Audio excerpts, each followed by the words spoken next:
ಅನುಭವ ಮಂಟಪದ ಅಧ್ಯಕ್ಷರಾದಂಥ ಪರಮಪೂಜ್ಯ ಬಸವಲಿಂಗ ಪಟ್ಟದೇವರ ನೇತೃತ್ವದಲ್ಲಿ ಇವತ್ತು ಜಾನ್ವರಿಯಲ್ಲಿ ಇವೆಲ್ಲ ಹೋಗಿ ಮಾನ್ಯ ಸಿದ್ದರಾಮಯ್ಯಜಿಯವರಿಗೆ ಒಂದು ಮನವಿಯನ್ನು ಸಲ್ಲಿಸಿ ಇವತ್ತು ರಾಜ್ಯದ ಸಾಂಸ್ಕೃತಿಕ ನಾಯಕ ಅಂತೇಳಿ ಘೋಷಣೆ ಮಾಡಬೇಕು ಅಂದಂಥ ಸಂದರ್ಭದಲ್ಲಿ ಒಂದೇ ಒಂದು ವಾರದ ಒಳಗಾಗಿ ಸಚಿವ ಸಂಪುಟದಲ್ಲಿ ಈ ವಿಷಯವನ್ನು ಪ್ರಸ್ತಾಪನೆ ಮಾಡಿ ಅದಕ್ಕೆ ಅನುಮೋದನೆಯನ್ನು ಪಡೆದು ಸನ್ಮಾನ್ಯ ಸಿದ್ದರಾಮಯ್ಯಜಿಯವರು ವಿಶ್ವಗುರು ಬಸವಣ್ಣನವರನ್ನು ಸಾಂಸ್ಕೃತಿಕ ನಾಯಕ ಅಂತೇಳಿ ಘೋಷಣೆ ಮಾಡಿದ್ದಾರೆ.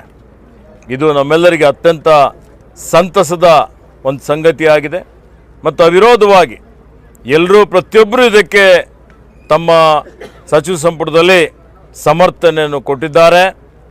ಹೀಗಾಗಿ ಎಲ್ಲ ಬಸವ ಭಕ್ತರ ಒಂದು ಅನಿಸಿಕೆ, ಒಂದು ವಿನಂತಿ ಇತ್ತು.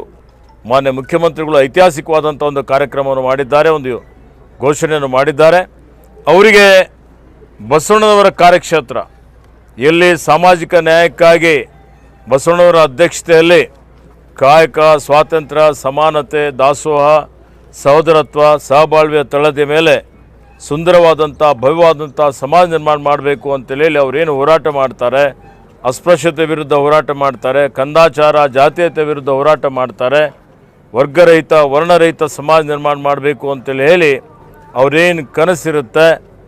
ಅವರು ಅನುಭವ ಮಂಟಪದ ಏನು ಮೊದಲನೇ ಜಗತ್ತಿನ ಪ್ರಥಮ ಸಂಸತ್ತು, ಆ ಒಂದು ಅನುಭವ ಮಂಟಪದಲ್ಲಿ ಎಲ್ಲ ಸಮುದಾಯದವರಿಗೆ ಪ್ರಾತಿನಿಧ್ಯವನ್ನು ಕೊಟ್ಟು ಇವತ್ತೇನು ಪ್ರಜಾಪ್ರಭುತ್ವದ ಒಂದು ಪರಿಕಲ್ಪನೆ ಕೊಟ್ಟಂಥದ್ದು, ಇದನ್ನು ಇವತ್ತಿಡೀ ಜಗತ್ತಿಗೆ ಇದರ ಪ್ರಚಾರ ಮಾಡಬೇಕು, ಪ್ರಸಾರ ಮಾಡಬೇಕು ಅನ್ನುವಂಥ ರೀತಿಯಲ್ಲಿ ಅನುಭವ ಮಂಟಪದ ಕಾಮಗಾರಿಯನ್ನು ನಡೀತಾ ಇದೆ. ಹೀಗಾಗಿ ನೆಲದಲ್ಲಿಯೇ ಬಸವಣ್ಣನವರ ಬಸವತತ್ವ ಅನುಯಾಯಿ ಆದಂಥ ಮಾನ್ಯ ಸಿದ್ದರಾಮಯ್ಯಜಿಯವರಿಗೆ ಇವತ್ತು ಅವರಿಗೆ ಸನ್ಮಾನ ಮಾಡಬೇಕು, ಅಭಿನಂದನೆ ಮಾಡಬೇಕು ಅಂತೇಳಿ ತೀರ್ಮಾನ ಮಾಡಿದ್ದೇವೆ. ಹೀಗಾಗಿ ಅವರೆಲ್ಲರ ಕರೆಗೆ ಹೋಗೊಟ್ಟು ಮಾನ್ಯ ಸಿದ್ದರಾಮಯ್ಯಜಿಯವರು ಬರುವ 7ನೇ ತಾರೀಕಿಗೆ 11 ಗಂಟೆಗೆ ಬಸವ ಕಲ್ಯಾಣಕ್ಕೆ ಆಗಮಿಸಲಿದ್ದಾರೆ.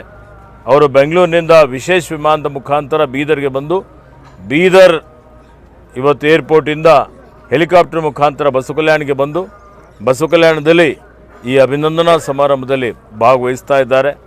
ಹೀಗಾಗಿ ನಾವೆಲ್ಲರೂ ಕೂಡಿ ಇವತ್ತು ಅವರಿಗೆ ಬರೀ ನಾವಷ್ಟೇ ಅಲ್ಲ, ಎಲ್ಲ ಸಾರ್ವಜನಿಕರು ಹೆಚ್ಚಿನ ಸಂಖ್ಯೆಯಲ್ಲಿ ಸಹಸ್ರ ಸಂಖ್ಯೆಯಲ್ಲಿ ಈ ಕಾರ್ಯಕ್ರಮದಲ್ಲಿ ಭಾಗವಹಿಸಿ ಈ ಕಾರ್ಯಕ್ರಮ ಯಶಸ್ವಿಗೊಳಿಸಬೇಕು ಅಂತೇಳಿ ಎಲ್ಲರ ಪರವಾಗಿ ಇವತ್ತು ಜಿಲ್ಲೆಯ ಪರವಾಗಿ ಉಸ್ತುವಾರಿ ಮಂತ್ರಿಯಾಗಿ ಅಖಿಲ ಭಾರತ ವೀರಶೈವ ಲಿಂಗಾಯತ ಮಹಾಸಭೆಯ ಮಹಾಪ್ರಧಾನ ಕಾರ್ಯದರ್ಶಿಯಾಗಿ ಇವತ್ತೆಲ್ಲರ ಪರವಾಗಿ ನಾನು ಎಲ್ಲರಿಗೆ ವಿನಂತಿ ಮಾಡ್ತಾ ಇದ್ದೇನೆ.